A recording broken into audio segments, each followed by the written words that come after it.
Play sit and go tournaments 24/7 only on Ace 2-3.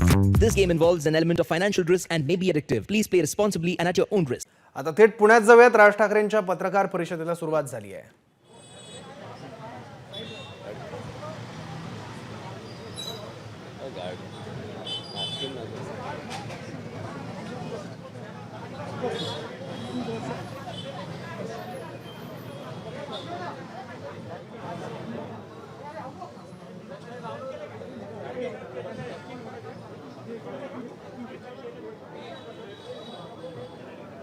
बोलायचा mic कुठचा आहे? बोलायचा माईक कुठचा आहे? तो माईक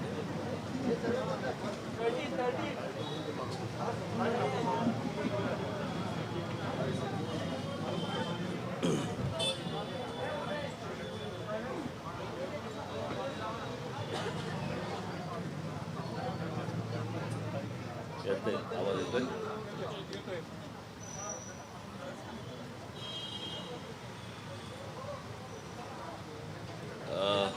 सर्वप्रथम आपणा सर्वांचं मी इथे स्वागत करतो. खरं तर पत्रकार परिषद असं म्हणत काही विषय फार नव्हता. मी पुण्याला येणार म्हणून मला काही पत्रकारांचे फोन आले की आमच्याशी बोलणार का. म्हटलं आमच्याशी बोलणार का. म्हटलं तुम्ही आलात तर तुमच्याशी बोलू.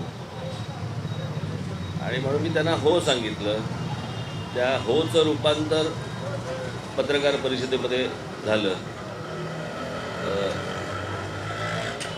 सर्वसाधारणपणे पत्रकार परिषदेची सुरुवात करताना तुम्हाला काय म्हणायचं आहे ते पहिलं तुम्ही म्हणा आणि मग आम्ही तुम्हाला विचारतो, अशी आपल्याकडची एकूण प्रथा आहे. पण मला कशावर म्हणा हे मला काही कल्पना नसल्यामुळे बहुधा मला असं वाटतं की मध्यंतरी जी माझी मुलाखत झाली त्या मुलाखतीमध्ये मी जे काही बोललो त्याच्यावरनं तुम्हाला काही 4 प्रश्न विचारायचे असतील तर ते 4 प्रश्न जे काय असतील ते तुम्ही जर समजा सुरुवात केलीत तर उत्तराच्या ओघामध्ये तुम्हालाही अनेक काही प्रश्न उभे राहतील.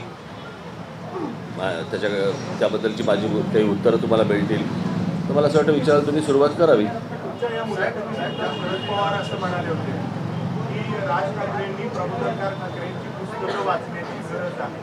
मी प्रबोधनकार ठाकरे पण वाचलेत आणि मी यशवंतराव चव्हाण पण वाचले.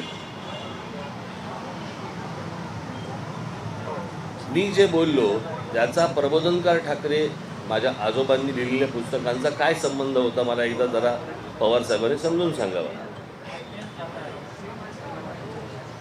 तुम्हाला जर 2-4 दिवसापूर्वीचीच गोष्ट आहे त्याच्यामुळे कोणी विसरले नसतील की ABP माझा या चॅनलसाठी मी एक मुलाखत दिली आणि चॅनलचा विषय हा स्वातंत्र्याची 74 वर्ष पूर्ण आणि 75व्या वर्षात पदार्पण या विषयाला अनुसरून ती मुलाखत होती आणि एकट्याची माझी नव्हती, बरेच लोक त्याच्यामध्ये होते. आणि त्या 74 वर्षाच्या प्रवासामध्ये आपण काय गमावलं आणि आपण काय कमावलं याचा थोडासा उहापोह त्याच्यामध्ये त्या मुलाखतीमध्ये होता. आणि मी त्याला हेच सांगितलं त्याच्यामध्ये की आपल्या हातामध्ये मोबाईल फोन आले, आपल्याकडे मॉल आले, आपल्याकडे अजून काही चांगले कपड्यांची दुकानं आली, आपल्याकडे काही चांगल्या गोष्टी आल्या. आपण म्हणणार आहोत तर आपण वैचारिकदृष्ट्या आपण प्रगत झालो असं आपण मानणार आहोत. आणि वैचारिकदृष्ट्या जोपर्यंत आपण प्रगत होत नाही तोपर्यंत आपल्या हातामध्ये कितीही चांगली काही गोष्टी आल्या. आज आपल्याकडे 400 चॅनल्स आहेत टेलिव्हिजनवरती. ही 400 चॅनल म्हणजे ही काही प्रगतीची लक्षणं नव्हेत. आपण वैचारिकदृष्ट्या सुधारलो का, मोठे झालो का, वाढलो का, अगोदरच्या गोष्टी आपण टाकून दिल्या का, अशा अंगाने मला असं वाटतं आपण 74 वर्ष मोजली पाहिजे असा माझा तो रोग होता. आणि त्या सगळ्या ह्याच्यामध्ये अजूनही आपण जातीपातीमध्ये खितपत पडलेलो आहोत आणि जातीपातींच्या बद्दल आपण चर्चा करतो आहोत. निवडणुकींच्या काळामध्ये देखील जेव्हा भाषणं होतात सगळ्यांचीच, त्यावेळेला अजूनही आम्ही 74 वर्ष आम्ही हेच सांगतो, आम्ही तुम्हाला रस्ते देऊ, आम्ही तुम्हाला पाणी देऊ, आम्ही तुम्हाला वीज देऊ, आम्ही तुम्हाला शिक्षण देऊ, आम्ही तुम्हाला रोजगार देऊ. हे जर 74 वर्ष चालू आहे, 74 वर्ष जर समजा चालू असतील, तर मग आपण काय कमवलं, आपण काय गमवलं, हे आपण शोधणं मला असं वाटतं आवश्यक आहे. जात ही गोष्ट मला असं वाटतं हजारो वर्ष अगोदरपासून आपल्याकडे अनेक शतकानुशतकं जात ही गोष्ट आपल्याकडे आहेच. ही काय फक्त महाराष्ट्रात अशातला भाग नाही आहे, देशभर आहे, जगातही असू शकेल. तिकडच्या जाती मला काही कल्पना नाही.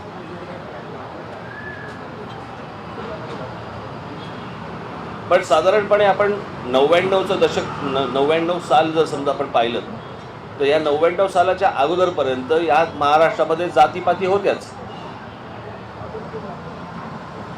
पण 99 सालानंतर जातीपातींमध्ये एकमेकांच्या बद्दलचा द्वेष वाढला, हे माझं स्टेटमेंट होतं. आणि राष्ट्रवादी काँग्रेसच्या जन्मानंतर जातींमध्ये द्वेष जास्ती निर्माण झाला, किंबहुना द्वेष निर्माण झाला दुसऱ्या जातीबद्दलचा. याच्या अगोदर कसं होतं, याच्या अगोदर आपण प्रत्येकाला आपल्या जातीबद्दल एक अभिमान होता, जातीवरती मतदान व्हायचं, तिथपर्यंत या सगळ्या गोष्टी होत्या. परंतु दुसऱ्या जातीबद्दलचा द्वेष हा राष्ट्रवादी काँग्रेसच्या जन्मानंतर सगळा सुरू झाला. आणि हे काही मला एकट्याला माहिती आहे, मी फक्त तुम्हाला पण सगळ्यांना माहिती आहे, सर्व राजकीय पक्षांना माहिती आहे, बोललो फक्त मी. आणि ह्या सगळ्या संदर्भामध्ये राज ठाकरेंनी प्रबोधनकार ठाकरे परत वाचावे, मला ह्याचा अर्थच नाही कळला अजूनपर्यंत. बरं, प्रबोधनकार ठाकरे मी वाचलेत, सगळी पुस्तकं वाचलीत, आणि काही माझ्या आजोबांचे अनेक जे संदर्भ होते हे ते त्या काळातले होते. मला असं वाटतं स्वतःला आपल्याला पाहिजे तेवढं फक्त प्रबोधनकार ठाकरेंचं घ्यायचं आणि बाकीचं घ्यायचं नाही, असंही करून चालणार नाही ना. आणि म्हणून मी मगाशी म्हटलं की त्याप्रमाणे मी जसं प्रबोधनकार ठाकरे वाचलेले आहेत तसे मी यशवंतराव चव्हाण पण वाचलेले आहेत. सो यशवंतराव चव्हाणांनीही काय प्रकारचा त्यांचं आयुष्य कसं होतं, त्यांचा विचार करायची प्रक्रिया कशी होती, हेही वाचलेलं आहे मी. राष्ट्रवादीचं नेतृत्व यशवंतरावांच्या त्या विचारापासून त्याला काहीतरी विचारायचं. जातीय वादाचं राजकारण करून सुद्धा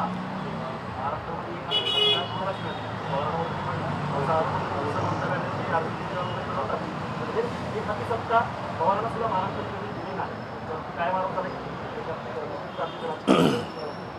दुसरीकडे विकासाचं राजकारण भाषा केली, त्यालाही महाराष्ट्रातली जनता काय म्हणायचं याच्यावर. नाही, म्हणून मला असं वाटतं की मला हा जो सांगण्याचा उद्देश होता हा महाराष्ट्रातल्या जनतेला होता. प्रगल्भ असं म्हणायचं की जर मी वोट बँकेचं राजकारण करण्याला एखादी सत्ता देत नाही, ते देईल कधीतरी, परंतु मला फक्त ह्या जातीपातीतनं महाराष्ट्राचा विचार बाहेर येणं गरजेचं आहे, याच्यासाठीचा तो माझा प्रयत्न होता. कसं होतं की एक आपण गोष्ट बघितली पाहिजे की जे कधीही वातावरण, आता मी गेले अनेक वर्ष मी पत्रकारांशी बोलतोय, आपण शाळा कॉलेजेस सगळ्या गोष्टी बघतोय, आपण इतके अनेक वर्ष बघतोय, पण गेल्या 15-20 वर्षामध्ये शाळांमध्ये कॉलेजेसमध्ये तिथे जाती आल्या, म्हणजे मित्रांमध्ये जाती आल्या, मैत्रिणींमध्ये जाती आल्या. कोणत्या जातीची मैत्रीण करावी आणि कोणत्या जातीचा मित्र करावं इथपर्यंत झालं. हे काय सरसकट माझं विधान नाही आहे, परंतु हे बऱ्याच प्रमाणामध्ये आल्या या गोष्टी.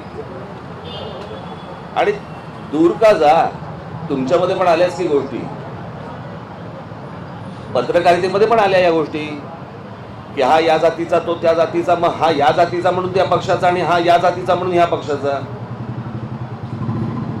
अशा अनेक गोष्टी आल्या. म्हणजे बातमी व्यतिरिक्तही मी अनेकदा पत्रकारांना भेटत असतो, त्यावेळेला पत्रकारांकडूनच मिळणाऱ्या या माहितीनुसार मी तुमच्याशी बोलतोय. हे इथपर्यंत खालपर्यंत प्रकरण कधी आलं नव्हतं. ज्या महाराष्ट्राने देशाला विचार दिला, ज्या महाराष्ट्राने या जी असे नेते निर्माण केले, या महाराष्ट्रामध्ये अशी लोक निर्माण झाली की ज्यांनी देशाला विचार दिला, तो महाराष्ट्र आज आपण बघतो की अनेकदा हे इथे अनिल शिंदे बसलेत, यांनी मला त्यांचा अनुभव सांगितला होता एकदा उत्तर प्रदेशमधला. ते उत्तर प्रदेशमध्ये गेले असताना तिकडे एका वाटेमध्ये थांबले, एका ढाब्यावरती थांबले, एका तिकडे बाहेर त्या ढाब्याच्या खाटेवरती बसले आणि चहा सांगितला. आणि चहा सांगितल्यावरती त्या काउंटरवरचा जो ओनर होता, म्हणजे जो मालक जो होता, तो उठून आला यांच्याकडे आणि चहासह त्या मुलाला सांगितला होता चहा. तो मालक आला आणि मालक आल्यावरती यांना विचारलं की कौन से जात से हो. त्यांना पहिलं कळलं नाही कौन से जात से हो म्हणजे काय. त्यांनी परत विचारलं कौन सी जात से हो. मग यांनी काहीतरी त्यांची जात सांगितली. जात सांगितलं, बरं ठीक आहे, अच्छा बैठो, इनको चाय देणार आहे. असा महाराष्ट्र करायचा आहे का आपल्याला? आज निवडणुकीच्यासाठी म्हणून ह्या सगळ्या गोष्टी आज तात्कालिक वापरल्या जातील, परंतु ह्याचे होणारे परिणाम पुढे महाराष्ट्रामध्ये हे भयानक असतील, भीषण असतील. नीरज चोप्रा ज्यांनी पहिलं सुवर्णपदक मिळवून दिलं ॲथलेटिक्समध्ये, नीरज चोप्रा त्याची जात काय?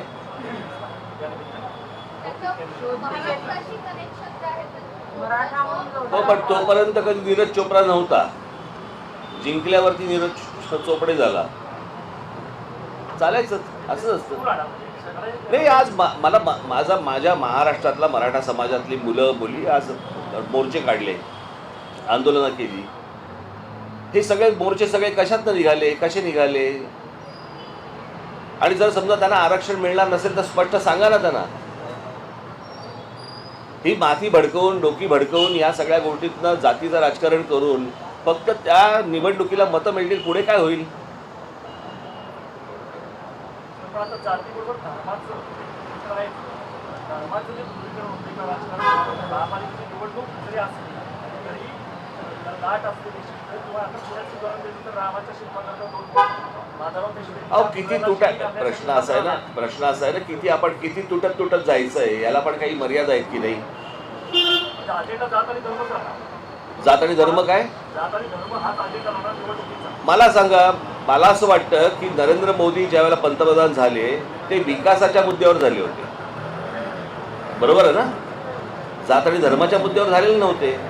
म्हणजे विकासाच्या मुद्द्यावर देखील मतदान करतात. आणि मी त्या दिवशी तुम्हाला म्हटलं की धर्माचा ज्या वेळेला विषय असतो, धर्माचा ती गोष्ट कशी कशी आली हे पण मी त्या मुलाखतीमध्ये मी सांगितलं होतं की ती वातावरणात ती गोष्ट होती. जातीचं काय चाललंय, जातीचं वातावरण तयार करण्यात येतंय. आणि ह्याच्यातनं तुम्हाला आठवत असेल की मी शरद पवार साहेबांची मुलाखत घेतली होती इथे, बरोबर आहे? मग त्याच्यावरती काही पत्रकारांनी सुरू केलं की राज ठाकरेंनी भूमिका काय बदलायची त्याच्यामध्ये. तुम्ही जर बघत असाल तर मी त्यांच्या वाढदिवसाच्या त्यांचा वाढदिवस ज्यावेळेला होता त्यावेळेला मी भाषण केलं होतं, आठवतं तुम्हाला? आणि त्या माझ्या भाषणाची सुरुवात अशी होती की आजचा दिवस पाहता काही गोष्टी या राखूनच ठेवल्या पाहिजेत, बरोबर आहे? त्या आज बोलून चालणार नाही. वाढदिवस असतो त्यावेळेला आपण चांगलं बोलतो. आता चांगलं बोलतो म्हणजे भूमिका बदलली.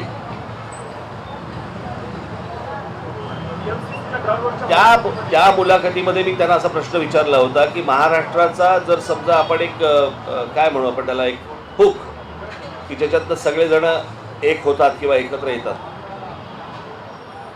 असं काय वाटतं तुम्हाला? मला साधारणपणे अंदाज होता ते काय उत्तर देतील. त्याप्रमाणे त्यांनी उत्तर दिलं की छत्रपती शिवाजी महाराज. मग मी त्यांना विचारलं, मग जर छत्रपती शिवाजी महाराज हेच जर आहे तर तुमच्या भाषणाची सुरुवात किंवा तुमचा पक्ष हा शाहू फुले आंबेडकरांचा विचार पुढे घेऊन जाणार, मग छत्रपती शिवाजी महाराजांचा का नाही? मूळ विचार जर समजा आपण बघितला तर तो छत्रपती शिवाजी महाराजांचा विचार आहे. कोणी वायरवरती उभं असेल, राहून दे, ठीक आहे माझा.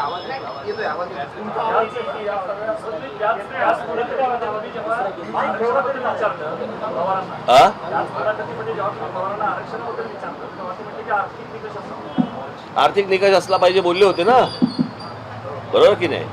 प्रश्न असा आहे की मी ज्या वेळेला एखादी गोष्ट बोलतो त्यावेळेला तुम्हाला ते खूप सोपं जातं बोलायला की अरे राज ठाकरेंनी भूमिका बदलली. हे बाकीचे ज्या वेळेला सगळे भूमिका बदलत असतात त्यावर तुम्ही नाही रे बोलत. काही मी काढून दाखवीन तुम्हाला. राज्यामध्ये प्रामुख्याने सुरुवात होते. आता ही 99 पासून तर आहे, पण आधीपासून काँग्रेस, भाजपची आघाडी, मुस्लिम आघाडी, नातंग आघाडी, आधीपासून तर पक्षाचं राज्यापासून जातीची आघाडी असते आणि त्याला पुन्हा आरक्षणाची किंवा समानतेच्या नावाखाली आपण समानतेच्या नावाखाली आरक्षण जरुरी आहे किंवा सगळ्यांना एका लाईनमध्ये आनंद यासाठी सगळं जर आवरण घातलं जात असेल तर हा सगळा फार्स म्हणायचा काही मला ऐकू नाही आलं काय. वेगवेगळ्या जाती आघाड्या आहेत मातंगमध्ये, तर मग हा सगळा फार्स आहे. राजकीय पक्षामध्ये मातंग आघाडी नाही, हे फक्त मतदानासाठीच्या गोष्टी आहेत. त्यांच्या आयुष्यामध्ये सुखशांती यावी याच्यासाठीच्या गोष्टी नाही आहेत या. निवडणुकीच्या काळामध्ये 2-4 टाळक्यांचं या जातींमुळे भलं होतं, याच्या पलीकडे काय होतं. मला असं वाटतं आपण ह्या गोष्टी नीट समजून घेतल्या पाहिजेत. आणि माझा त्या दिवशीच्या मुलाखतीमध्ये सांगण्याचा उद्देश फक्त एवढाच होता. आता मी बाबासाहेब पुरंदरेंकडे मी काय जातो ते इतिहास संशोधक म्हणून जातो, मी काय तिकडे ब्राह्मण म्हणून जात नाही ना. उद्या मी समजा पवार साहेबांना भेटलो तर काय मी मराठा म्हणून जातो का? किंवा अजून मी तुमच्या घरी आलो समजा तर तुमची काय जात बघून येणार आहे का मी? आपण काही गोष्टीतनं बाहेर येणं आवश्यक आहे ना हो.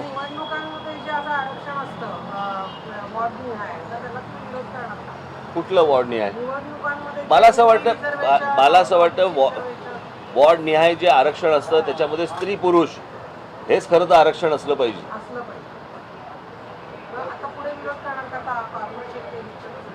विरोध काय करणार? वरती जे ठरवतात तेच तुम्हाला करायला लागतं ना. अजून नशीब तुमचं की तुमच्या क्षेत्रामध्ये अजून आरक्षण नाही आलंय. राज ठाकरेंचं इतिहासाचं आकलन हे बाबासाहेब पुरंदरेंपुरतंच आहे असं फडणवीस गायकवाड पण ठेवते. नाही, मुळात ज्याचं काही आकलनच नाही त्याच्याबद्दल काय बोलायचं. मी काय वाचतो आणि मी काय वाचलंय हे मला माहिती आणि माझ्या पक्षाला माहिती आणि सगळ्यांना माहिती. कळलं का? मला मोजायचा प्रयत्न करून हे प्रबोधनकारांनी देवळाचा धर्म आणि धर्माची देवळ याच्यामध्ये केवळ दत्ता पहार या सगळ्या जातीपातळी तर आजच्या काळात जेव्हा हे जे संदर्भ होते त्या काळाची जरी असतील आजच्या काळात हिंदुत्वाची व्याख्या त्या प्रबोधनकारांची आज महाराष्ट्र आणि देशाला लागू झाल्या असतील. हे बघा, पहिली गोष्ट ना, प्रबोधनकार तुम्हाला पण परवडणारे नाहीत. कळलं का? उगाच तुम्ही प्रबोधनकार ठाकरे उगाच मध्ये मध्ये आणू नका. मग आणायचं असेल ना पूर्ण प्रबोधनकार ठाकरे आणलेत ना, मग तुम्हाला कळेल आपण कुठे होते. हे त्या काळातल्या गोष्टी आहेत. या काळातल्या गोष्टी बोलू आपण. 2012 साली खेडेकरांचं आणि जाधव साताऱ्याचे शिवाजी महाराजांच्या विषयीचा एक व्हिडिओ होता, तो व्हायरल होतो. जे काही खेडेकर असं म्हणतात की शिवाजी महाराजांना वीज देऊन मारलं किंवा त्यांच्या विषय वगैरे अशा पद्धतीने मारलं, तर त्याच्यासाठी मला कुठला संदर्भ लागत नाही. मला समजलं म्हणून मी ते लिहिलं. माझं हेच तर म्हणणं आहे ना की ज्या वेळेला तुम्ही सांगता की हा पुरंदरेंकडनं किंवा बाबासाहेबांकडनं कोणी चुकीचा इतिहास लिहिला गेला, चुकीचा इतिहास लिहिला गेला तर मला असं वाटतं तुम्ही सांगा ना कोणता इतिहास चुकीचा लिहिला गेला.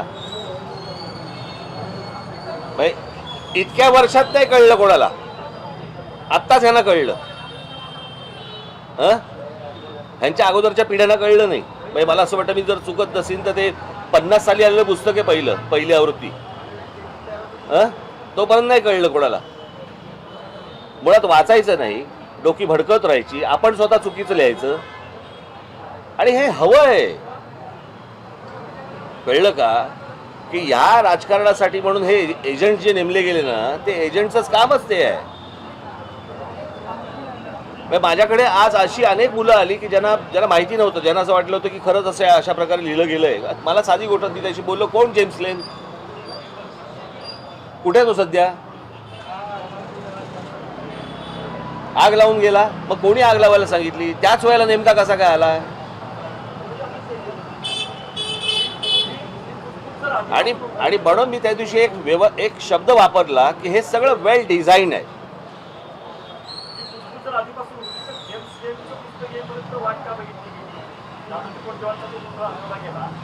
कसली कुजबूज?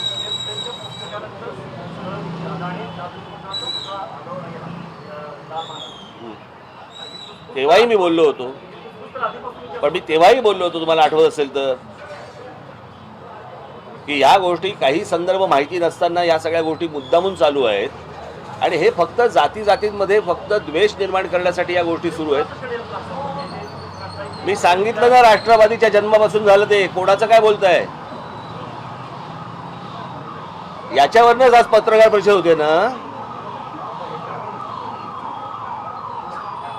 तुम्ही राष्ट्रवादीच्या जन्मापासून जातीचं राजकारण म्हटल्यानंतर या 3-4 दिवसात परत शिवाजी महाराजांच्या आणि त्यांच्यामध्ये येऊन काहीतरी वेगळं. नाही, प्रश्न जातीचं हे बघा, जातीचं राजकारण करणं, ऐतिहासिक संदर्भ असणं, इतिहासातले संदर्भ देणं, इतिहास काय हे सांगणं, ह्या वेगवेगळ्या गोष्टी आहेत. कळलं का? हे प्रश्न असा आहे की तुम्हाला मराठवाड्याचा पाण्याचा प्रश्न जर सोडवायचा असेल तर तुम्ही त्याच्या आधी जॉर्ज बर्नार्ड शॉ वाचा. काही संबंध आहे का एकमेकांचा?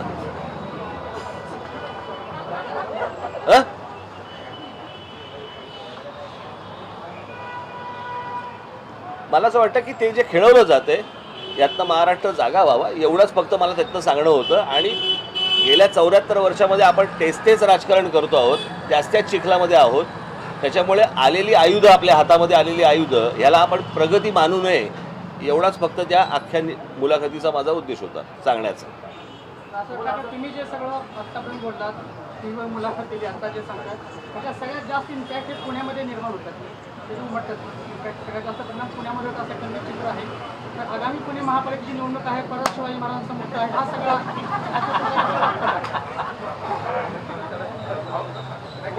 शनिवार वाडा पुण्यातच आहे, लाल पुण्यात घडतं ना. मग आणि निवडणुकाही त्याचा काही संबंध नाही याच्याशी. त्याला वेळ अजून, ते पण होईल की नाही माहीत नाही. तुमचे दौरे वाढलेत त्या योगायोगाने आणि सगळ्या विषय परत पुन्हा पुढे येत नव्हतो तेव्हा काय येत नव्हतो, येतोय तर काय येतोय. अरे वा, चांगलं आहे, फक्त त्याचं म्हणजे पुणे महापालिकेत तुम्ही काही वेगळी भूमिका वगैरे असं परत वेगळी भूमिका चांगली चांगली. आता ही चांगलं होईल ना पुढे. माझं असं म्हणणं आहे, निवडणुका ज्या वेळेला येतील त्यावेळेला मला असं वाटतं आपण या गोष्टी बोलाव्यात. आता या निवडणुकांचा काही संबंध नाही आहे, संदर्भ नाही आहे. 4-8 महिन्यावरती निवडणूक आहे. तुम्हाला घाई झाली असेल.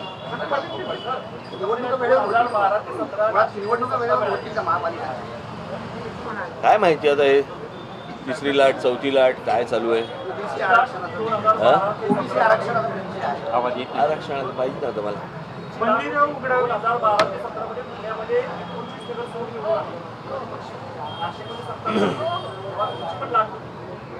आता मधल्या काळात जी काही विचार झालेली आहे जागांच्या नाशिक असेल, मुंबई असेल, पुणे असेल, आता 2022 साठी तुम्ही जे सुरू केलं संघटनात्मक निवडणुका आणि संघटनेची बांधणी याच्यावर तुम्ही आता 5व्यांदा भेटत आहे.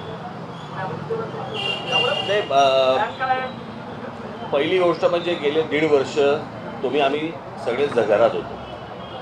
खरं तर 1-1.5 वर्षापूर्वी सुरू झालं असतं, परंतु आता हे काय पॅन्डेमिक वगैरे या सगळ्या गोष्टी काय आपल्या हातात नाही. आज जे चित्र दिसते तुम्हाला कदाचित 1.5 वर्षापूर्वी दिसलं असतं, त्यावेळेला माझं सतत येणं वाढलं असतं. आणि ती जी बांधणीच्या काही नेमणुका आणि काही इतर गोष्टी ज्या काही राहिल्या होत्या त्या पूर्ण करणं गरजेचं होतं. आणि त्याच्यामुळे आता 1.5 वर्षानंतर आता हे त्यांनी काय सांगितलं त्याप्रमाणे 8 महिन्यावरती निवडणूक आहे. त्याच्यामुळे मला आता जरा लवकर करणं, घाई करणं गरजेचं आहे. त्याच्यामुळे मग मला यावं लागतं आहे तिथे. शेजारच्या आसपासच्या लोकांचे चेहरे बघा कसे उल्लसित झाले. तुम्ही यायला लागला. मला तुमच्यात पण दिसतोय.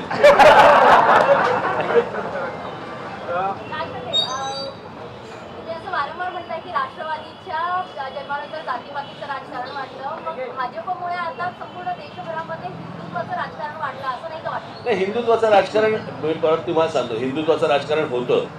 तुम्ही माझी ती मुलाखत नीट बघा.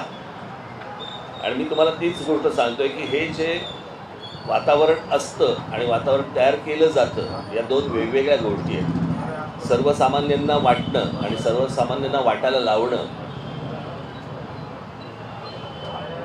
या वेगवेगळ्या गोष्टी आहेत. त्याच्यामुळे त्यातनं तुम्ही नीट शोधणं गरजेचं आहे की आजूबाजूला वातावरण आहे का आणि वातावरण आहे असं वाटायला लावणं हे होतंय का? तर राष्ट्रवादीच्या स्थापनेपासून जातीमध्ये द्वेष वाढला हा एक भाग झाला. पण मनसेची स्थापना जेव्हा झाली तेव्हा मनसेचा जो झेंडा होता तो बहुरंगी होता आणि सर्वसमावेशक तो आहे असं एक सांगितलं जात होतं. आता आपण आपला झेंडा ध्वज बदललेला आहे, तर हा बदल आपल्या भूमिकेमधला पण आहे का? मी त्या दिवशी लॉकडाऊन लागायच्या अगोदर माझं अधिवेशन झालं आणि त्या अधिवेशनाच्या वेळेला माझं भाषण झालं आणि त्या भाषणामध्ये मी सांगितलं होतं की हा जो झेंडा आहे हा पक्ष स्थापनेच्या वेळेला माझ्या डोक्यामध्ये होता. कळलं का? तो मला सतत आणायचा होता. कधी आणायचा हे सगळं चालू होतं. ह्या सगळ्या लोकांना विचारा तुम्ही. आणि मी एके दिवशी निर्णय घेतला की नाही, तो आणायचा आणि तो आणला. आणि त्याच्यानंतर मग हे सगळं आपलं पॅन्डेमिक या सगळ्या गोष्टी सुरू झाल्या. त्याच्यामुळे ही गोष्ट पहिल्यापासून डोक्यामध्ये होतीच. आणि एक तुम्हाला गोष्ट सांगतो, एका कडवट मराठी आणि अत्यंत कडवट हिंदुत्ववादी अशा घरामध्ये माझा जन्म झाला आहे. त्याच्यामुळे माझ्यावरती झालेले संस्कार हे पहिल्यापासून तेच आहेत, हेही आपण ध्यानात ठेवावं. ठीक आहे? नारायण राणे काल बस सर. एबीपी माझा, उघडा डोळे बघा नीट.